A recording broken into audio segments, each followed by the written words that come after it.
Hi, my name is Armando. I am a third-year university student and I produce blogs for Bloomsbury. And well, Bloomsbury told me a while back about this new student planner that they have, and since I've been using it for a while, I want to review with you guys and let you guys know my thoughts. So for the last year, I've been trying out different ways to kind of plan out my days and organize my activities, but to be honest, I haven't really found the system that I can stick to.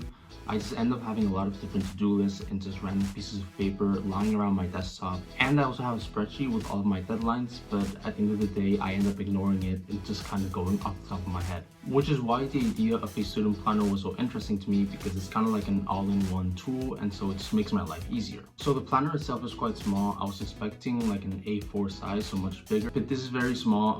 It's hardcover and it's very sturdy, which means that if you carry it in your backpack, it's not going to break or get dirty that easily. It also has a spiral edge to it, which I'm usually not a big fan of, but this one's very sturdy, so it's not going to break and it's just going to stay nice and clean all the time. Something that I also found very interesting is the sticker system that it has here right at the beginning. So a lot of times when you're making your to-do list or you're planning, it can look very monotone and plain and just makes it very difficult to work with. Whereas with these kind of stickers, then you can customize it, you can make it more visual.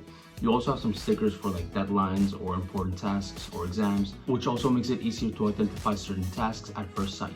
So I think the strongest point of this planner, or at least the main takeaway that I had from using it, is the way that the planning pages are organized.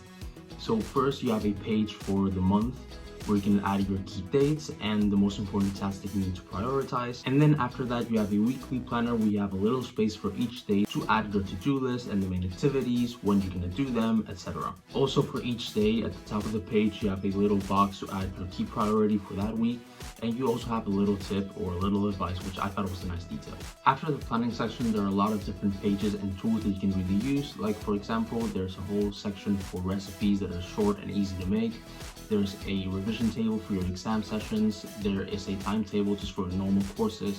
So there's really a lot of tools that you can use to increase your productivity and stay more planned and organized throughout your year. Since I've already been using this planner for a little bit, I thought I would let you guys know how I use it on a daily basis. The first thing that I do is write down the deadlines and key dates. And luckily, this planner does have a few pages for that, where you can separate between your kind of professional and academic deadlines and your own personal key dates. I would also add these dates on kind of like weekly and daily planner just to make sure that you don't forget when they happen.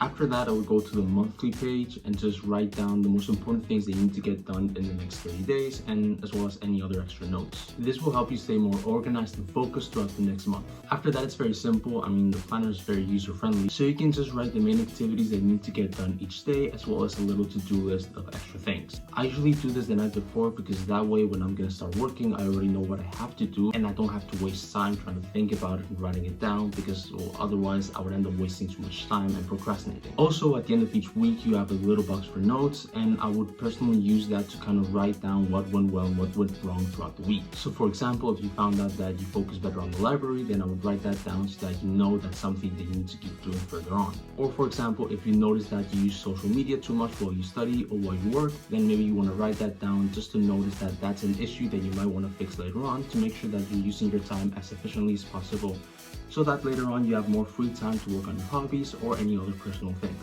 On a daily basis, I would also use the kind of habit tracker that you have at the end of the planner. When trying to stick to certain healthy habits, it's very easy to just stop after a couple of days, because it just gets boring and it's just a routine that you need to keep doing and doing and doing. However, having a habit tracker built in at the end of the planner, it's very easy because you can just tick off every time that you do it. It's more satisfying, and overall it just makes you feel more realized and like you're doing progress. So I think that's a very nice tool, and that's something that I love to use. There's really a lot of tools that you can use every day, like for example, the essay planner that you can use to plan out every section of your essay, how much time you're going to spend on it, and when you're going to do it. So overall, there's really a lot of tools that you can use on a daily basis to make sure that you're being as efficient as possible with your study and work time. But I really don't want to keep dragging this video too long, so I'll just let you discover the rest that the planner has to offer. So if you've been looking for a planner to kind of stay on top of your studies and you really don't know where to start, then I think this is a great option. Thank you very much for watching. Hope you enjoyed the video, and see you next time.